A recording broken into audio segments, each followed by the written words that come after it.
Hey everyone, Old School here from whatthebuck.net. You can see behind me is the practice field. We just got done with day 3 of Buccaneers training camp here at One Buccaneer Place.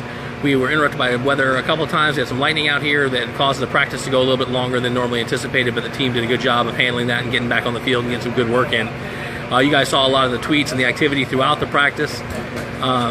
It was certainly a good day of camp. I thought there was a healthy amount of contact for a shells practice, and Coach Cutter in the post-practice conversation actually made mention of that a couple of times. In that, the first hit on Brandon Myers that Greg Allman tweeted out about, it was not Cameron Braid. I was wrong. The first hit would have been a penalty. The hit later on, there was a big note about it that we put out there as well. ASJ caught a pass in the middle of the field, decided to lower his head a little bit, and it looked like someone took exception to that and put a good lick on him. But ASJ understood that's what happened and got back up. Coach Cutter seemed to be pretty pleased in general with the action. In general, I thought that the play was good today. We saw some more activity from the quarterbacks. Jameis looked very, very good today, especially compared to the first 2 days. But then again, I don't usually bust Jameis up for practice.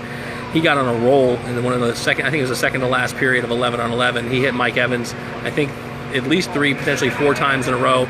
Very, very accurate throws. He had one throw that was behind Kenny Bell that Kenny Bell tipped. Brent Grimes made the interception on. But other than that, he was good. Now, speaking of Kenny Bell, a lot of people have asked about Kenny Bell. I know that Justin Kamish online made a tweet about him having a rough practice. It's interesting. I hadn't noticed it as badly as he did. But Kenny was having some problem getting out of press coverage. One thing I noticed and I tweeted about, Kenny Bell seems to have a bit of a hitch in his release coming off the line.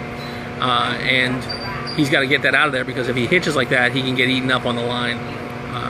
But he had the one big drop. The other drop was behind him, wasn't his fault. But he's got to make sure he handles that. Adam Humphries had a fumble. Braid had a fumble. But in general, guys, a lot of good stuff out here with shells. There was a very high level of energy, which was good to see. And standouts, it's hard to tell you who's standing out. I thought that we had a good amount of skill work for the quarterbacks. All the quarterbacks looked fairly good.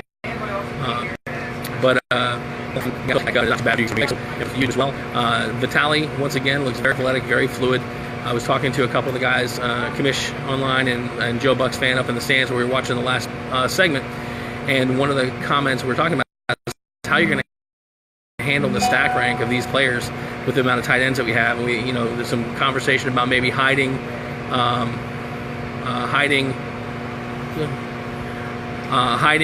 one of the tight ends as a fullback, hiding one of the tight ends as well in another position. So we'll see how that goes. I'll get this out on YouTube. Love to see your comments, love to see your questions, and we will get back with you.